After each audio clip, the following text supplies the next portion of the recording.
একটু একা হয়ে বসুন, কানে হেডফোনটা লাগিয়ে নিন আর ভলিউমটা সামান্য কমিয়ে দিন। আজ আমি আপনাদের আমার জীবনের এমন এক গল্প বলবো যা হয়তো অনেকেরই পরিচিত, তবু কেউ সাহস করে মুখ ফুটে বলতে চায় না। আমার নাম মিতালি। আমার বাড়ি নদিয়ার শান্তিপুরের কাছে একটা ছোট গ্রামে। আপনারা যদি ভাবেন এই সব গল্প শুধু শহরের কোলাহলে বা উপন্যাসের পাতাতেই সাজে, তাহলে ভুল করবেন। গ্রামীণ জীবনেও ছায়াঘেরা পুকুরঘাট আর বাঁশঝাড়ের আড়ালে অনেক না বলা কথা লুকিয়ে থাকে, অনেক চাপা দীর্ঘশ্বাস মিশে থাকে ভোরের কুয়াশায়। আমার জীবনটা ঠিক তেমনই একটা চাপা দীর্ঘশ্বাস। আমার এই কথাগুলো হয়তো আপনার মন ছুঁয়ে যাবে, হয়তো আপনার ভেতরের কোনো ঘুমন্ত অনুভূতিকে জাগিয়ে তুলবে। তবে একটা কথা মনে রাখবেন, প্রতিটি সম্পর্কের জটিলতা আর মানবিক দুর্বলতা এমন এক ধাঁধার মতো, যার সমাধান সহজ নয়। সাবধানে শুনুন, কারণ আমার গল্পটা শুধু আমার একার নয়, এটা সমাজের অনেক লুকিয়ে থাকা প্রতিচ্ছবি। আজ যেমন এই লাল পাড়ের সাদা শাড়িটা পরেছি, খোলা চুলগুলো পিঠের উপর ছড়িয়ে আছে। হয়তো দেখে মনে হচ্ছে আমি খুব সাধারণ একজন গৃহবধূ, কিন্তু আমার শরীরের প্রতিটি কোষে যেন আজও সেই পুরনো শিহরণ লুকিয়ে আছে। কোমরটা সামান্য বাঁকানো, যেমনটা হয়তো আমার স্বামী পছন্দ করেন, কিন্তু আজকাল আর তার চোখে সেই পুরনো মুগ্ধতা দেখি না। তবে অন্য কারোর চোখে আমি ঠিকই সেই মুগ্ধতা খুঁজে পাই। হয়তো পাই বলাটা ভুল হবে, পেয়েছিলাম। এই যে আমার কপালের টিপটা, সেটাও তো সেদিন ওরই হাতে লাগানো হয়েছিল। আমার স্বামী বিদেশে থাকেন, টাকা পাঠান, ভরসা দেন, কিন্তু মনটা ভরে ওঠে না। গ্রামের বাড়িতে শ্বশুর শাশুড়ি আর দেবর, এই নিয়ে আমাদের ছোট সংসার। আমার দেবর অনিমেষ, সে আমার স্বামীর ছোট ভাই, বয়সে আমার থেকে বছর দুয়েকের ছোট হবে। প্রথম প্রথম অনিমেষকে দেখতাম খুব শান্ত চুপচাপ ছেলে।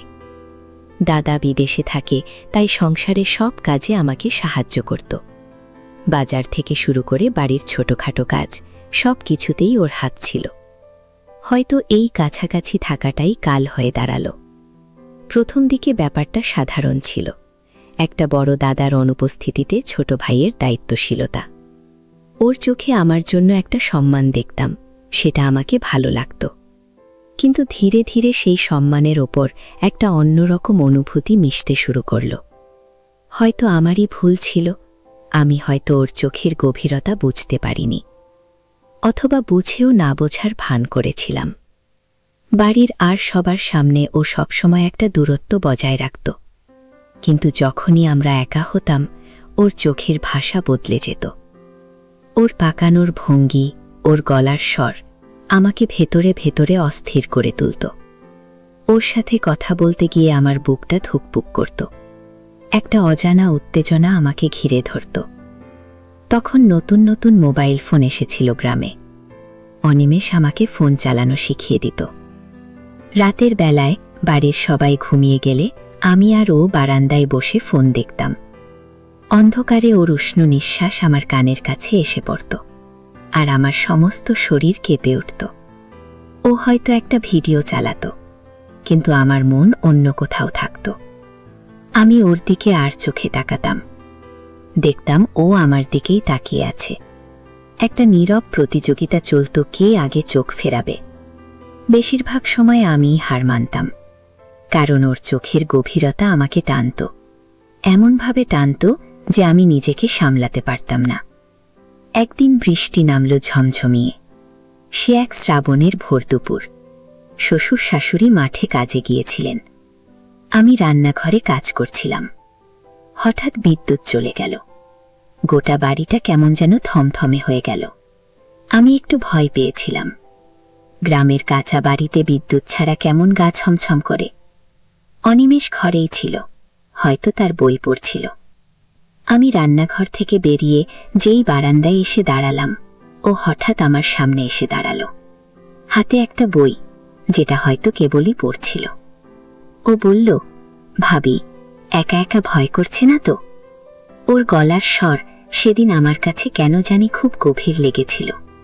আমি কোনো উত্তর দিতে পারিনি, শুধু ওর দিকে তাকিয়েছিলাম। ওর চোখ দুটো কেমন যেন চকচক করছিল। একটা অদ্ভুত নীরবতা নেমে এলো আমাদের মাঝে, শুধু বৃষ্টির শব্দ আর আমাদের দুজনের বুকের ধুকপুক শব্দ। ও ধীরে ধীরে আমার দিকে এগিয়ে এলো। আমি জানি না কেন আমি নড়তে পারিনি। আমার মনে হচ্ছিল আমার পা দুটো মাটিতে গেঁথে গেছে। ও আমার এত কাছে চলে এলো যে আমি ওর শরীরের গন্ধ পাচ্ছিলাম। সে এক নেশা ধরানো গন্ধ, যা আজও আমার নাকে লেগে আছে। ও আমার হাতটা ধরল, খুব আলতো করে। আমার শরীর দিয়ে যেন একটা বিদ্যুতের ঝলক বয়ে গেল।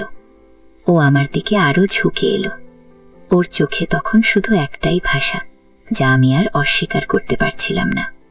ও আমার কানের কাছে মুখ এনে ফিস ফিস করে বলল, ভাবি, তুমি আমাকে কেন এমন করো? ওর সেই কথাটা আমার হৃদয়ের গভীরে গেঁথে গেল। আমি জানি না আমি ওকে কি করছিলাম, কিন্তু আমি নিজেও তখন ওর মায়ায় জড়িয়ে পড়েছিলাম।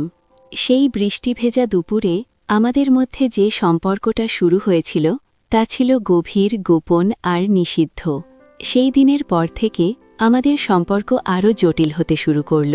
রাতের বেলা যখন সবাই ঘুমিয়ে পড়ত, অনিমেষ আমার ঘরে আসত। আমরা ঘণ্টার পর ঘণ্টা কথা বলতাম, ভবিষ্যতের কথা, না বলা স্বপ্নের কথা, যা আমি আমার স্বামীর সাথেও কোনোদিন শেয়ার করিনি। ওর স্পর্শগুলো হতো ভীষণ সাবধানে, আলতো, কিন্তু তার প্রভাব ছিল প্রখর। ও যখন আমার চুলের ভেতর আঙুল চালাত, আমার মনে হতো যেন পৃথিবীর সমস্ত আনন্দ আমার শরীরে ভর করেছে। ওর ঠোঁট যখন আমার গালে গলায় ছুঁয়ে যেত, আমার সারা শরীর কাঁপত। ও কখনো সরাসরি কিছু চাইত না, কিন্তু ওর উপস্থিতি, ওর চোখের ভাষা, ওর শ্বাস প্রশ্বাসের শব্দ, সবকিছু মিলে আমাকে একটা ঘোরের মধ্যে ডুবিয়ে রাখত। আমি নিজেকে আটকাতে পারতাম না, কারণ ওর প্রতি আমার একটা প্রবল টান তৈরি হয়েছিল। আমি জানতাম এটা ভুল, এটা পাপ, কিন্তু সেই মুহূর্তে আমার সমস্ত বিচার বুদ্ধি লোপ পেত। আমি জানতাম সমাজের চোখে আমরা অপরাধী, কিন্তু এই ভালোবাসা, এই আকর্ষণ আমাকে এমনভাবে গ্রাস করেছিল যে আমি অন্য কিছু ভাবতে পারতাম না। দিনের বেলা ও সাধারণ দেবর হয়ে থাকত, কিন্তু রাতের আধারে ও হয়ে উঠত আমার গোপন প্রেমিক। আমার মনের দুর্বলতার সুযোগটা ও দারুণভাবে নিত, আর আমিও যেন সেই সুযোগটাই চাইতাম। একবার আমি অসুস্থ হয়েছিলাম, জ্বর আর শরীর ব্যথা। স্বামী বিদেশে, শ্বশুর শাশুড়ি চিন্তিত। অনিমেষ সেদিন আমার খুব সেবা করেছিল। আমার কপালে ঠান্ডা জলপটি, হাতে ওষুধ, সবকিছু ও নিজের হাতেই করত। রাতের বেলায় জ্বর যখন খুব বেশি, আমি ঘুমাতেও পারছিলাম না। ও আমার পাশে বসে আমার হাত ধরে রেখেছিল, ওর হাতে আমার হাত, আর সেই স্পর্শে যেন আমার সমস্ত ব্যথা উধাও হয়ে যাচ্ছিল। আমি ঘুমিয়ে পড়েছিলাম, আর যখন ঘুম ভাঙল, দেখি ও আমার মাথার কাছে বসে আমাকে দেখছে। ওর চোখে তখন জল।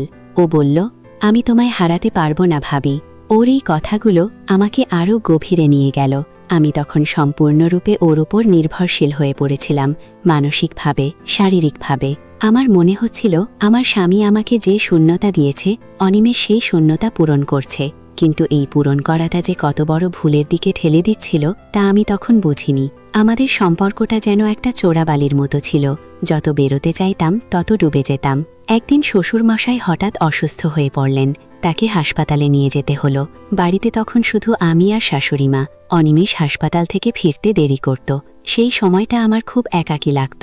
একদিন রাতে অনিমেষ ফিরল, রাত 2টোর পরে। শাশুড়িমা ঘুমিয়েছিলেন, আমি দরজায় বসে ওর জন্য অপেক্ষা করছিলাম। ও ফিরতেই আমি কেমন যেন ওর দিকে ছুটে গেলাম। ও আমাকে জড়িয়ে ধরল, আর আমি ওর বুকে মুখ গুজে কাটতে শুরু করলাম।